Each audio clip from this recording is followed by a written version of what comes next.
اب ہمیں یہ بتائیں کہ مفاہمت ہمیں کب اختیار کرنی چاہیے؟ دیکھیں، سب سے پہلے میں آپ کا شکرگزار ہوں کہ آپ نے مجھے پھر سے موقع دیا کہ میں آپ کے بیچ میں آ کر کے کلام کی باتوں کو شیئر کر سکوں۔ مفاہمت جو ہے انسان اس وقت اختیار کرتا ہے جب ہوش میں آتا ہے، اور ہوش میں آنا بہت ضروری ہے، کیونکہ جب تک انسان ہوش میں نہیں آتا، بائبل کے مطابق جو وہ شخص جو ہے وہ سروں میں رہتا ہے۔ کیونکہ ایک خوبصورت اگزامپل جو ہے ہمیں مصرف بیٹے کی نظر آتی ہے بائبل مقدس میں، لوکا کی انجیل اس کا 15واں باب اور اس کی 11ویں آیت سے جب پڑھتے ہیں تو اس میں پوری اس کی کہانی جو ہے بیان کی گئی ہے، اور میں چاہتا ہوں کہ اس میں چند باتیں جو میں آپ کے ساتھ شیئر کروں۔ تقریباً 11ویں آیت سے لے کے تو آگے جو ہے وہ 29ویں آیت تک جو ہے یہ خوبصورت باتیں ہیں، پھر 32ویں آیت تک یہ سارا سلسلہ چلتا ہے۔ اور یہاں پر جو میں آپ کے سامنے پڑھنا چاہتا ہوں وہ 17ویں آیت ہے۔ یہاں پر لکھا ہوا ہے، پھر اس نے ہوش میں آ کر کہا، میرے باپ کہ کتنے ہی مزدوروں کو افراد سے روٹی ملتی ہے اور میں یہاں بھوکا مر رہا ہوں۔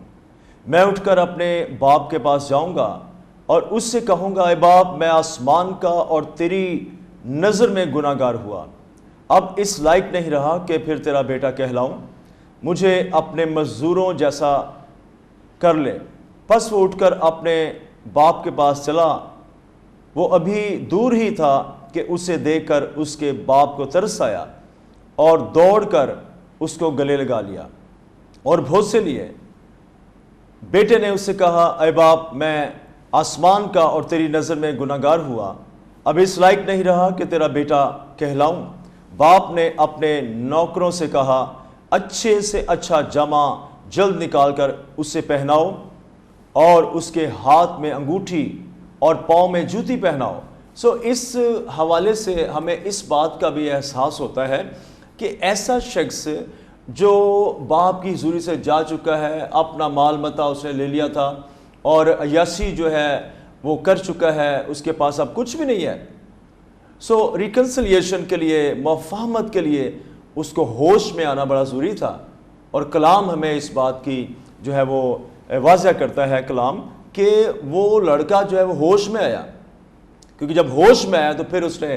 یہ سوچنا شروع کیا کہ میں اپنے باپ کے گھر میں جاؤں گا۔ لہٰذا کب اختیار کرنی چاہیے؟ میں یہ سمجھتا ہوں بائبل کے مطابق جب انسان ہوش میں آتا ہے، اور جب ہوش میں آتا ہے اور واپس اپنے گھر میں جاتا ہے یا باپ کے پاس جاتا ہے تو باپ جو ہے پھر سے وہی پوزیشن اس کو واپس دیتا ہے، ایسی پوزیشن جس میں وہ پہلے سے تھا۔ لہٰذا میں اس کلام کے مطابق یہی کہنا چاہتا ہوں کہ جب انسان ہوش میں آتا ہے تو پھر وہ مفاہمت اختیار کرتا ہے، اور اس کے لیے جو ہے کب جو ہے انسان مفاہمت اختیار کرتا ہے، اور اس کے لیے جو ہمارے پاس ایک بات ہے وہ یہ ہے کہ جب ہم سے کسی کو شکایت ہو، ٹھیک ہے، ایک یہ نقطہ ہمارے پاس ہے، اور اس کے لیے حوالہ جو ہے میرے پاس متی کی انجیل 5واں باب اور اس کی 23ویں اور 24ویں آیت کے مطابق یہاں لکھا ہے، پس اگر تو قربان گاہ پر اپنی نظر گزرانتا ہو اور وہاں تجھے یاد آئے کہ میرے بھائی کو مجھ سے کچھ شکایت ہے، تو وہیں قربان گاہ کے آگے اپنی نظر چھوڑ دے اور جا کر پہلے اپنے بھائی سے ملاپ کر، تب آ کر اپنی نظر گزران۔ یہاں پر اس حوالے کے مطابق جو ہے انسان جب قربانی دینے جاتا ہے، یعنی جب وہ پریئر کرتا ہے، خدا کی حضوری میں جاتا ہے، تو اسے وہاں پر جب یاد آ جائے کہ میرا بھائی جو ہے وہ مجھ سے ناراض ہے، اس کو مجھ سے شکایت ہے، کلام کہتا ہے کہ اپنی قربانی جو ہے وہیں پر چھوڑ دے، کیونکہ کلام ہمیں حکم دیتا ہے، اور کلام مقدس کے اندر یہ لکھا ہوا ہے، حکم ماننا قربانی چڑھانے سے بہتر ہے۔ لہٰذا کلام مقدس کے مطابق جو ہے انسان کو اس وقت قربانی چڑھانے کی ضرورت ہے جب وہ پہلے اپنی صلح کرتا ہے، مفاہمت کرتا ہے، ریکنسلیشن جو ہے اپنے بھائی کے ساتھ کرتا ہے۔ لیکن اس کے ساتھ ساتھ جو ہے بائبل مقدس میں اور بھی ہمیں باتیں ملتی ہیں کہ جب ہم پہلا کرنتھیوں 7واں باب پر 10ویں آیت پڑھتے ہیں تو وہاں پر میاں بیوی کے بیچ میں مفاہمت ہے، ٹھیک ہے. اگر ایک جوڑے کے بیچ میں جب سیپریشن ہو جاتی ہے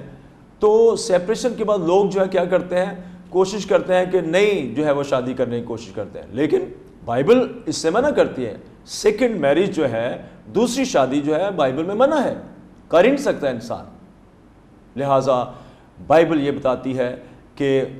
پہلے تو یہ ہے کہ وہ بالکل ویسے ہی رہے، لیکن اس کے بعد اگر وہ ریکنسلیشن کرنا چاہتا ہے تو اپنی بیوی کے ساتھ جو ہے واپس ملاپ کر سکتا ہے.